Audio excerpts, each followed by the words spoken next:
activity of the bacterial activity in the intestine, then you will get more deoxycholic acid, which will compensate for the loss of ketodeoxycholic acid. So, and of course you have a lot of genes that are of importance for this bacterial microflora, and that could also affect and it could be the explanation why you have such differences in the outcome, the clinical pictures, even in the same family.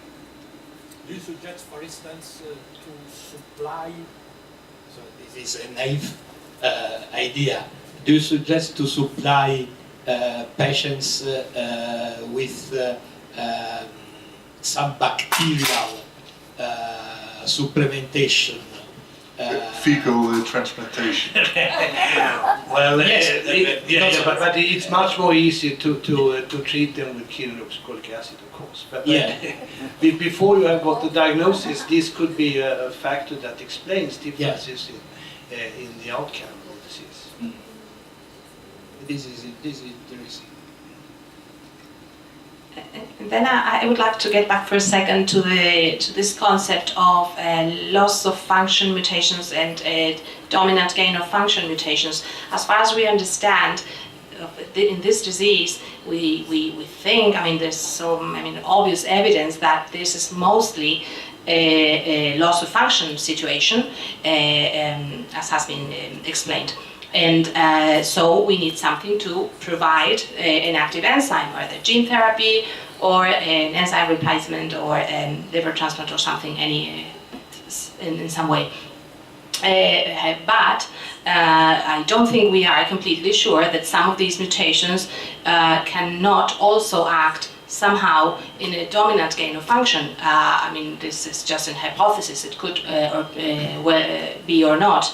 If that is the case, that some mutations in the gene produce a lack of the enzyme, but at the same time have some toxic effect, the mutation, then whatever therapy is directed to replace the enzyme is not going to work on the neurodegeneration, because you still have the toxic mutation there. And so that needs a totally different therapeutic approach. But we don't know that. As far as we know, it's a defect in the function and that we need to replace. But we'll see. So that could be an explanation, the toxic gain of function, in case we eventually do have a very, very successful gene therapy and it didn't work. And another possible explanation is that you do have a toxic gain of function there that you are not... Yeah, but if I might comment something about this, I mean, if there is a gain of function, that should be a gain of function, a toxic gene, let's say, then it should affect neurons indirectly from the liver, I would say, unless you are thinking about a direct function in the brain, because it's interesting that in this disease there is no obvious liver damage, usually. So patients have a lot of problems, but the liver used to be normal. Well, some exceptions. Apart from some neonatal presentation, yes, true. But what I would expect, if this is a toxic gain of function, the first organ to be affected, in theory, would be the liver. Maybe that can explain some special manifestations that are also occurring in some patients. I don't know. But again, I think, I think protein analysis of function would be useful to answer these questions, if you really have a gain function of metabolic activity. Well, usually in neurodegenerative diseases, when there is a toxic gain of function, it's very often the case that you see the neuropathology, you see some type or other of neuronal inclusions or other indirect evidence of protein aggregation, toxic protein aggregation. I'm not sure, Antonio, do we have any data of that? Misfolding sometimes. Yeah, misfolding, protein aggregation, nuclear or cytoplasmic inclusions. I don't remember now. Is the pathology, has that been looked at? Or? There are no data. No data. There are few data on protein tau and neurophyte. Yeah, well, actually, yes, you mentioned. Only one article. Yeah, you mentioned just one article where aggregates of toxic tau and amyloid proteins has been looked at. There is a recent article on a case presented with limbic encephalitis and CTX with abnormality in protein tau that has been published past year from a neuropathological point of view, but is one case, and I think that we need investigations that I told this morning about the role of some neurodegenerative protein-linked neurofilaments in CSF, for instance, to link with neurodegeneration in such disorder.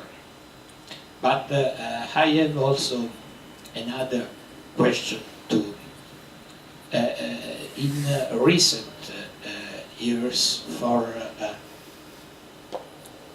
some neurodegenerative disease like Parkinson, for instance, and also multiple sclerosis, big attention is given to vitamin D alterations and genetic condition regulating vitamin D.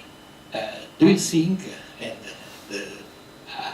the question is for all people, that it could be a link not only related to absorption, because we know that liver problems give some abnormalities in absorption of vitamin D general and to osteoporosis, but some link with other conditions genetically proven that this also may be another cofactor that may influence the phenotypic presentation of these disorders. I think that is perfectly possible, that vitamin D could have at least a small impact. There is a controversy with respect to the role of this mutation in CTX in relation to vitamin D. In some studies, it has been shown that this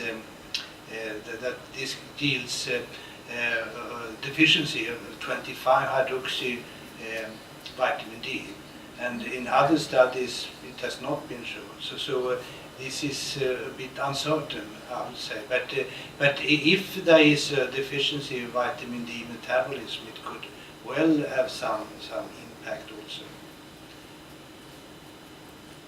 Just a comment on protein function. If we assume that 27-hydroxycholesterol reflects the enzymatic activity, in our patient we didn't find any difference between progressing patients and the stable patients. So the levels of 27-hydroxycholesterol were very, very low or absent, are respectively to neurological or clinical disability codes. This is another point. So what would you infer from that?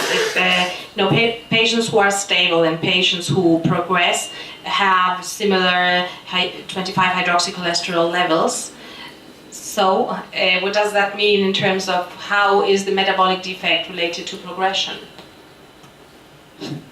Good question. Great question. I think that the brain is different situation. So the central nervous system is a different situation of what we see on the blood. This is one possibility of answer. So the metabolic change inside the brain, you can correlate directly with the level of what you see outside? I think no, because from a clinical point of view, we know that patients with, for instance, in mitochondrial disease, very high lactate may be associated with a very severe clinical findings or very mild clinical, and this is a muscle. So what we see on the serum is not strictly correlated with what is present in the different organ tissues. In the central nervous system, we have many other factors that separate the brain from the other. But even in the classical neurological disease, in multiple sclerosis, we have no correlation with the mass of the lesion seen at MRI and the clinical phenotypic presentation. So the people working on MS study a link between the level of changes seen at MRI, but this is, in my opinion, a very big simplification to try to connect clinical trials and brain function. I think that we have to study the function of the brain from a dynamic point of view, and with new technologies perhaps it could be possible, because we can see dynamically and biochemical changes during the function of the brain. I think, as you said, it would be very interesting to look at some biomarkers in cerebrospinal fluid in these patients. Personally, I think that it should be a great advantage to have low levels of 27-hydroxycholesterol. And we are trying to convince the drug industry to create an inhibitor of the 27-hydroxylase. Not inhibiting to 100%, but inhibiting to an extent where you reduce levels of 27-hydroxycholesterol with, for example, 50, 60, 70%. We have mouse models with overexpressed 27-hydroxylase with levels that are 4, 5, 6-fold higher than in normal mice. And these mice get memory defects and they get more amyloid formation in accumulation in the brain, and they get a lot of effects on also on angiotensin and this renin-angiotensin system. So this is really a bad guy, 27-hydroxycholesterol, when it enters the brain. And we believe that the relation between hypercholesterolemia and Alzheimer's disease. Yes. Hypercholesterolemia is a risk factor for Alzheimer's disease, in spite of the fact that cholesterol does not pass the blood-brain barrier itself. So we believe that 27-hydroxycholesterol is the bad guy. And from this aspect, it would be some benefit to have no 27-hydroxycholesterol in the brain. But you have this problem with the formation of cholestanol, which is a much greater problem than you. Yes, and I think that this could be one of the first actions of our consortium, if we will create, to have samples CSF in order to investigate some metabolites related to the metabolic condition. And we can organize this very easily to have some a small group of patients to have an idea what happened in CSF and to have patients, for instance, of Huntington, that is another model, and investigate or Alzheimer too, and then to investigate some markers of cholesterol metabolism, and in correlated with this some protein tau neurofilaments and other proteins related to neurodegeneration. And this could be very useful. in order to understand the intimate physiopathology and neurodegeneration in such patients. I agree completely, and we are glad to analyze CSF if you can give us some from such patients. Professor Giacomo, I would like to ask you. I would like to ask you, following this point emerged with the Professor Federico, do you think that elevated serum levels of 7-alpha-C4 remaining tenfold higher in our patient could also be higher in the CSF? In the CSF, could we have higher levels of 7-alpha-C4 than the serum in this worsening patient? I think it's reasonable to believe that you have higher levels, but we have not measured these levels ourselves in CSF in patients, so I don't know. Maybe the next step. Yeah, maybe. I do not need to intrude into this scientific discussion, but I just wanted to make a comment also from our standpoint, from the drug makers' point of view. So first of all, I would like to thank the organizers for this meeting, which has been extremely interesting. I think we are all very proud of being part of it. And I was impressed by the huge science that is behind this disease, which is a well-defined but very complex disease. And we have learned, or at least I have learned, that it's a heterogeneous disease with multiple clinical presentations that may be one of the reasons, or the reason why it's underdiagnosed or it's diagnosed late. But we also have the tools to make proper diagnosis, and maybe soon we will also be able to do a diagnosis as early as at the neonatal stage. And we do have therapy. You know, I don't think to be biased saying that CDCA is an active drug. It's a fact. There will be future options, for sure. There will be other opportunities. So it's been very, very helpful. I think that expert meetings like this are extremely helpful because they set the issues and set the priorities. But I think that we all should commit to do a further step. We should expand, rather than expand, export this knowledge and increase awareness out there in order to really, translate into practical benefits all what we discuss. And I think their contribution is essential to that. And we can do our part as well. So we should commit to that because at the very end, what matters is the well-being of patients to whom we owe them realistic answers as well as future opportunities. And speaking of patients, I'm impressed at the involvement of patient families and patient organizations. My Spanish is very poor, but muchas gracias for being here. And your eagerness for information must be a push for us, and for sure adds motivation to our work.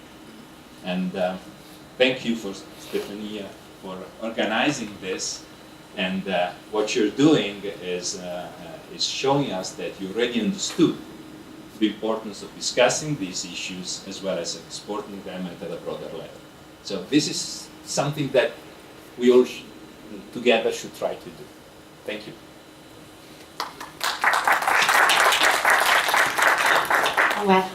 Well, thank you so much to Sigma Tau for helping us organize this. I have to say, I think Dr. Federico wants to add something to it. Yes, we hear some words from Sigma Tau, and I will say what we expected by Sigma Tau. That will help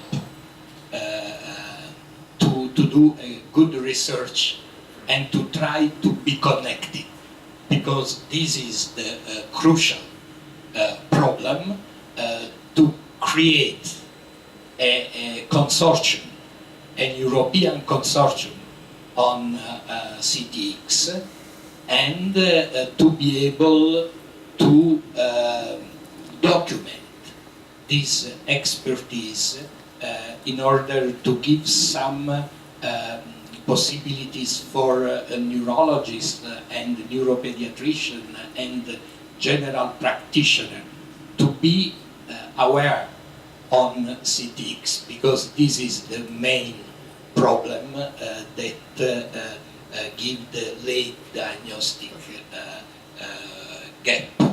And I think that the combination of work of people that has a drug and research will increase the possibility first to have a critical mass of patients.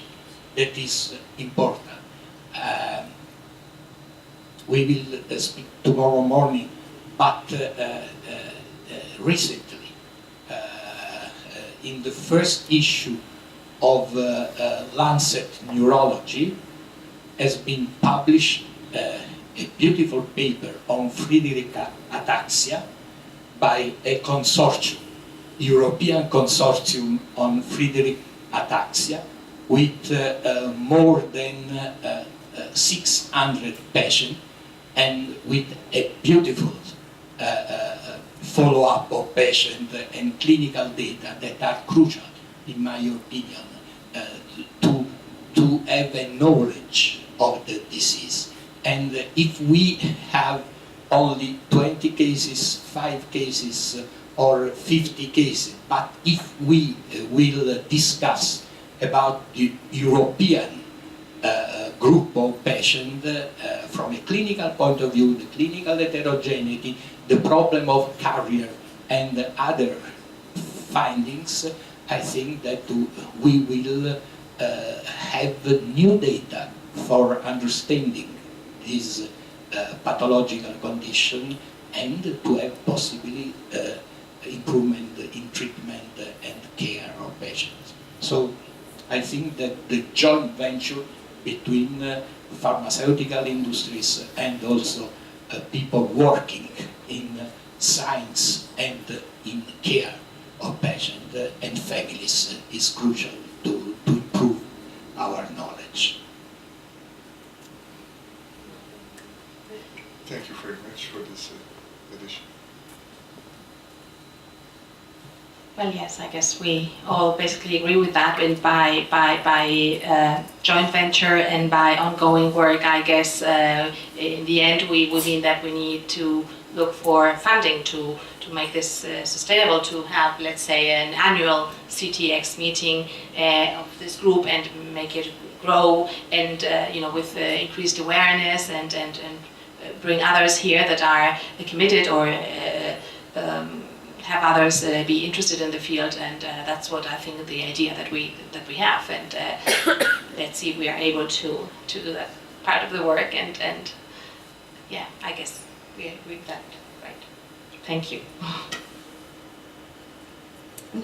Una sola preguntita que, bueno, no se ha comentado nada del punto de vista de factor de riesgo cardiovascular, como se ha comentado, el efecto heterogénico de estos metabolitos tóxicos.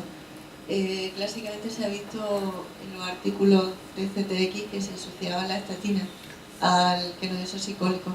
No se ha comentado nada de esto, no sé si es que se ha perdido valor en este sentido o a ver, bueno, cuál sería su opinión, incluso no solamente en los pacientes afectos, sino traslado el tema a los pacientes heterocigotos en los que, bueno, dado que no se conoce mucho en los pacientes afectos, pues no, en relación a los pacientes heterocigotos, ¿qué podríamos hacer desde vuestro punto de vista? ¿Qué controles se pueden hacer? Y si sería interesante también atajar este tema. Gracias.